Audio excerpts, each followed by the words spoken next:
Hello friends and welcome back. So today we are all learning how to make sun-dried tomato, feta and pine nut stuffed chicken rolls, and because I'm a paragon of health and a positive influence on you all, I'm also going to be showing you how to make a fantastic roast vegetable accompaniment.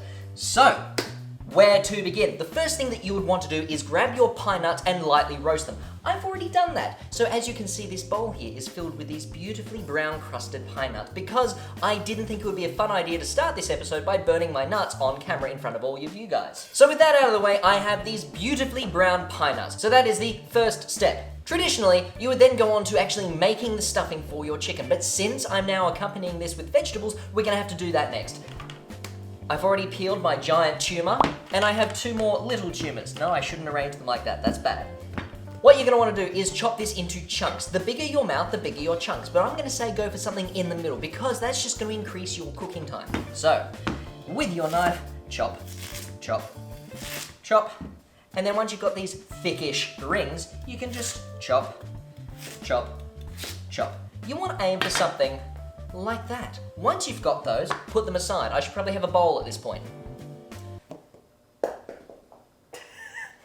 There's one for the rats. Now that the potatoes are done, time to do the exact same thing with the zucchinis. Now these ones, you can just lop off the ends. I have already washed all of these, and I'm also doing a very good job of not chopping myself just yet. So just go down the middle, and then you can just go chomp, chomp, chomp, chomp, chomp, chomp.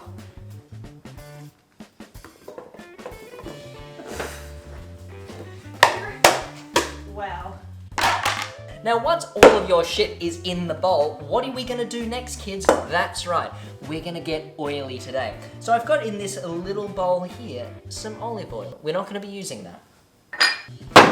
What we are gonna be using is this big ass bottle of rice bran oil. Why? I don't know, it's cheaper than olive oil. Plus it's got a higher flash point, which I have so heard that it is better for cooking with. Don't quote me on this. Just give yourself a good helping, pretend you're living in the Mediterranean. You know, nice and oiled up. And that's where this comes in.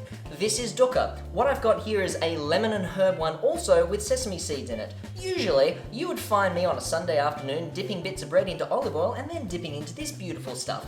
But today, I'm gonna be trying to use it as a seasoning. So just put a good helping of that in amongst your vegetables. Use a lot, this stuff is delicious. A good little sprig of salt to go with that. Let's just give a bit of pepper as well. Just grab any old lid, or if you've got a similarly sized bowl, put that upside down on top of it, because then what you can do is make your life a hell of a lot easier. And just shake it all through. Just shake. Right, now once that has all been shaken through, you should have sweet potato, regular potato, and zucchini all coated in a fine layer of oil, salt, pepper, and a little bit of lemon dukkha. Now we're gonna get extra fancy. I've also got this lemon. This lemon is going to be used later on in the recipe, but the skin is not required at that point. So I'm going to salvage the skin now. So just grab as much zest as you feel like. I'm going to get between 50 and 80% of this entire lemon in there. Because I know that the dukkha has some lemon in it, but really, lemon is a beautiful, beautiful ingredient. The more you've got, the better, I say. Wow, maybe that's why I'm so sour about everything. Oh well. And because I'm an idiot and forgot about my lemon, I'm gonna have to shake this again. So now that brings me to the onion. The onion is going to be accompanying the vegetables in the oven. So all you wanna do is chop it in half and then go around it just chopping it into big old wedges. They can be rough, they can be disgusting. Honestly, their family can be ashamed of them. Doesn't matter, they're just there to add flavor, not look pretty.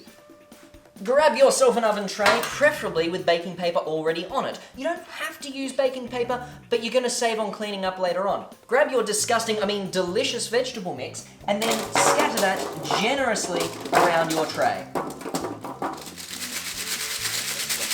Then, come along with your onion that you just chopped up, and just layer that everywhere you feel like. Just doesn't matter, get messy, get amongst it. And lastly, garlic. With your garlics, just give them a little bit of a crush, bonk, and same as with the onion, just scatter that everywhere in here. Then give it a bit of a mix with your fingers. Get in there, get around it, get through it. You can wash your hands later on, ladies and gentlemen. So now with all of that prepared, just throw it in your oven and forget about it for 20 minutes. Don't actually forget about it, but that's the entire point of setting timers. So set a timer for 20 minutes, because after this step, you're gonna get involved with all the chicken, and next thing you know, you're gonna be burning your vegetables. Okay, so I've got a 20-minute timer started, so now I can start cutting up my chicken. So today I picked up some chicken breasts. You could use thigh, I'll just think a little bit less of you, but that's fine. What you're gonna wanna do is get rid of as much fat as you can, and I know that usually thick is best, but today you're gonna wanna go as thin as possible. Get your knife, get your breast, and then slice very thin little fillets off the top. Try to avoid your fingers, if at all possible.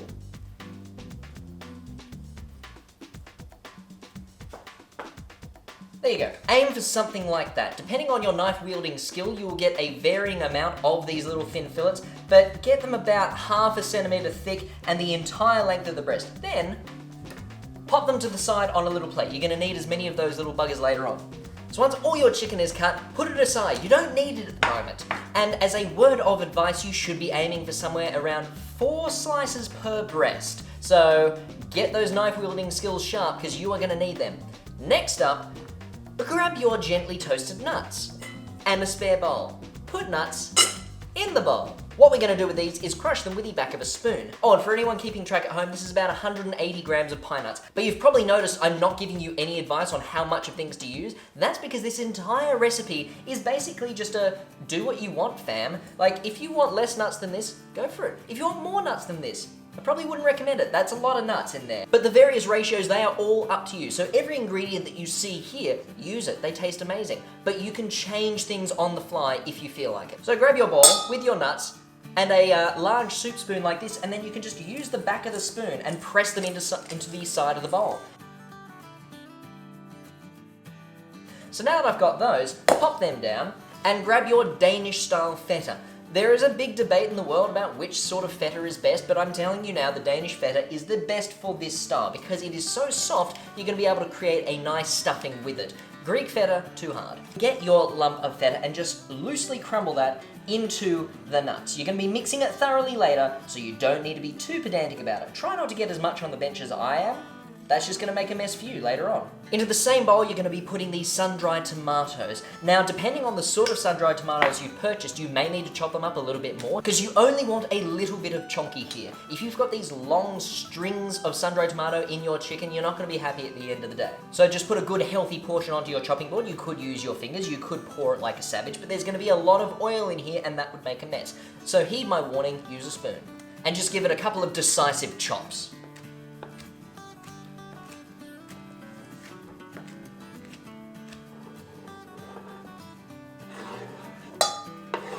Now, it's at this point I do recommend, if you want to, add just a little bit of that oil from the jar into your mixing bowl and just start mixing it all together. The alarm, it's going off. Remove your vegetables from the oven, but not all the way. Just pull the tray out and we're gonna give them a bit of a mix through, just to make sure that no one area is getting exposed to much heat. And then set a timer for another 20 minutes. So in that 20 minutes, we're gonna be preparing the little chicken wraps. Grab yourself a big old oven dish and then oil the inside of that sucker real good. So what you're gonna need to complete this are your fillets of chicken and your spoon. Grab a little spoonful of your mixture and then place it on one end of the chicken fillet and then just roll it. Now that you've got that done, you're gonna move on to the prosciutto. So you've got your little packet of chicken, you're gonna grab a little bit of prosciutto, bonk it on one side, and then roll up. You now have chicken stuffed with sun-dried tomatoes and feta and pine nuts wrapped up in a little pig blanket. Stick your pig blanket in the tray. And then just do it with the rest of the fillets. It is as simple as that. So evidently my chicken to prosciutto ratio was wrong because I get a lot of things wrong in my life, but that's fine. These ones won't taste as good as those ones, but this is still meat filled with deliciousness, so don't even worry about it. Put it all into your oven trays and then grab trusty old aluminium foil or put a lid on your trays if you have the fancy ones with a lid. Get your trays in an oven. That oven is still set at 200 degrees. Typically, I would oven these at 180. I think 200 will be fine. So, instead of putting them in for 30 minutes covered, we're going to put them in for 25 minutes covered. That is not going to match up with the vegetables because I've kind of done this wrong. But just keep that in mind. These should go into an oven at 180 degrees for 30 minutes. I'm going to try 25 at 200 and see what happens, and I'll let you guys know. And now we wait. So go and watch a Netflix episode. Go outside. Go kick a ball with someone. No, don't do that. You'll probably forget about your food and come home to a house fire. So the chicken's been in the oven for a while and I haven't taken it out yet to remove the aluminum lid. But I've got a couple of minutes up my sleeve. What I'm going to do is use that lemon that I was talking about earlier. Where did I put my knife? Chop it in half and then get a second ramekin and just squeeze that on in there. What I'm doing is I'm making a little dressing of sorts for the vegetables, and honestly, it is so simple, even an idiot in a suit like me can do it. It's just 2 ingredients, Greek yogurt and lemon. Simple as that. To use or not to use, that is the lemon. To not use.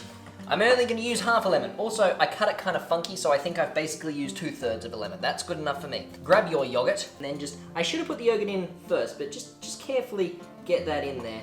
Just carefully get that. Why are you not? Get a spoon. Where'd I put my spoon?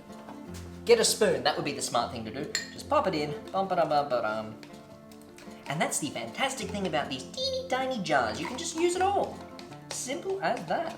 Yep, that's good enough to me. Looks like something the baby bathed up, so that's going to be great to put on your vegetables. We're going to have a taste test, because I don't think that Sam's dressing is the right dressing. What do you mean?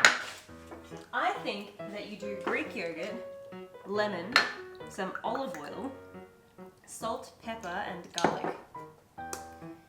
I'm happy with that. Well, you're going to be happier with this.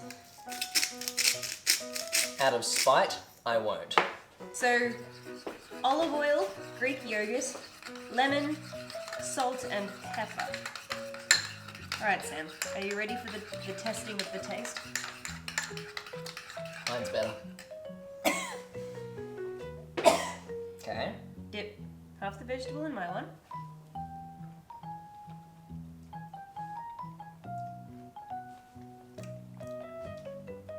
Tastes like vegetal. My one's better. Make it like me. And don't listen to Sam. As if you don't think mine's nicer! Mine's not better. Now I enjoy my yogurt.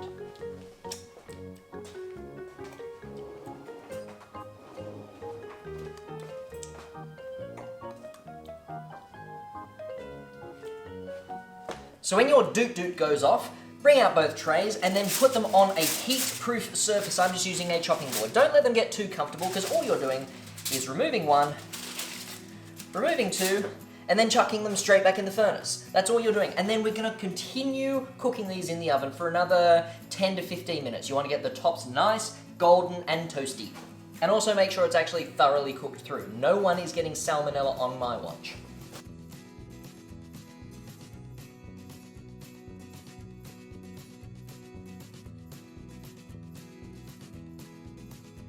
And with the final ding done, we can actually get round to eating. So do a big old dollop of vegetables per plate. We're trying to stay healthy here. Now all of the flavors have infused. You've got your onion going through there, the garlic, the zucchini, not that that has much flavor. The dukkha has done most of the work, I'll be perfectly honest with you all. And then grab yourself some chicken. 3 ought to be enough, or at least that's what I'm gonna say. I'm definitely gonna go back 4 seconds, but you can eat as much or as little as you would like.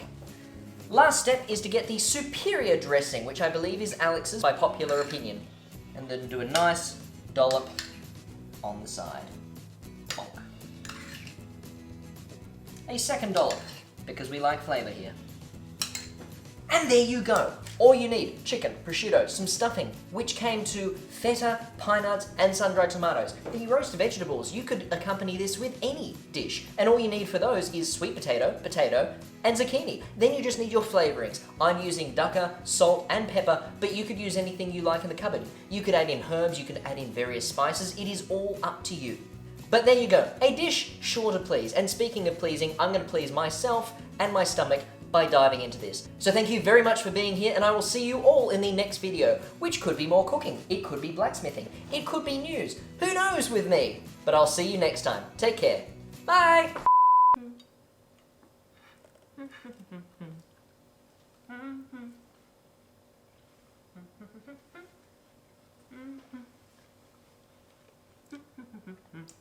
No, that's too good, I'm sorry. This is all mine. This is all mine. I will fight you for this. No, that's mine too. That's mine too. You can have the prosciutto-less ones.